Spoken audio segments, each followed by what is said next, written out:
Equal remuneration act 1976। इस कानून को इसलिए लाया गया ताकि जेंडर बेस्ड डिस्क्रिमिनेशन को रोकने के लिए लाया गया था। इस एक्ट से पुरुष और महिलाओं जो जो सैलरी मिलती है, अगर दोनों सेम काम कर रहे हैं तो दोनों को सेम सैलरी मिलनी चाहिए।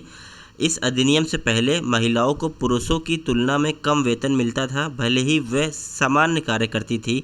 इस समस्या को हल करने के लिए और जेंडर इक्वालिटी को बढ़ावा देने के लिए सरकार ने यह कानून बनाया।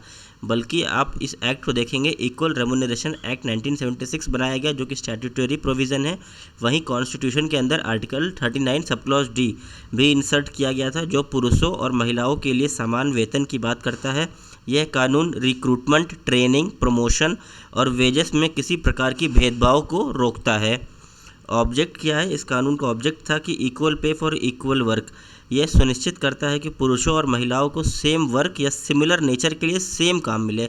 अगर जो काम पुरुष कर रहे हैं वही महिला भी कर रही हैं तो दोनों को समान वेतन मिले, किसी प्रकार का भेदभाव नहीं होना चाहिए। नो जेंडर डिस्क्रिमिनेशन, यानी जेंडर डिस्क्रिमिनेशन को रोकने के लिए नौकरी में भर्ती के लिए, वेतन के लिए, प्रमोशन के लिए और अन्य शर्तों में महिलाओं के साथ कोई भी भेदभाव नहीं होना चाहिए, इसलिए इस कानून को लाया गया था। लीगल प्रोटेक्शन, वेज डिस्क्रिमिनेशन को रोकने के लिए एक मजबूत कानून बनाया गया है, जो कि पार्लियामेंट द्वारा पास किया गया है और हमारे संविधान के अंदर आर्टिकल 39 सब क्लॉज डी के अंदर भी लिखा हुआ है। संविधान के अंदर इसलिए इंसर्ट किया गया था ताकि ये और प्रभावी बने, जिससे इकोनॉमिक जस्टिस को सुनिश्चित किया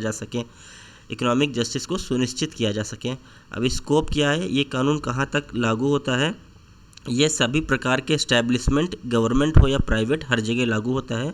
सभी प्रकार के एम्प्लॉयमेंट, यानी सभी प्रकार के कामों में, जैसे इंडस्ट्रियल कामों में, कॉमर्शियल के काम में, एग्रीकल्चरल के काम में, इनफैक्ट अन्य क्षेत्रों में भी ये समान रूप से लागू होता है। सभी सरकारी हो या निजी हो, दोनों ऑर्गेनाइजेशन में लागू होता है। ऑर्गेनाइज्ड हो गया और अनऑर्गेनाइज्ड सेक्टर हो गया, हर जगह कानून ये लागू होता है, तो इसका स्कोप बहुत ही ज़्यादा है। महिलाओं को पुरुषों की तुलना में कम वेतन देना। अच्छा, the act prevents employers from, अब एम्प्लॉयर्स को किस काम के लिए रोकता है यह कानून? कि अगर महिलाओं को पुरुषों की तुलना में कम वेतन दिया जा रहा है तो इसको ये रोकेगा।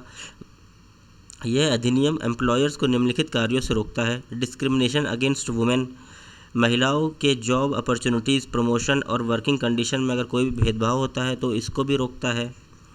अब कंक्लूजन से हमें यह समझ में आता है कि इक्वल रेम्यूनरेशन एक्ट 1976 एक महत्वपूर्ण कानून है जो जॉब में मेल फीमेल इक्वालिटी को बढ़ावा देता है।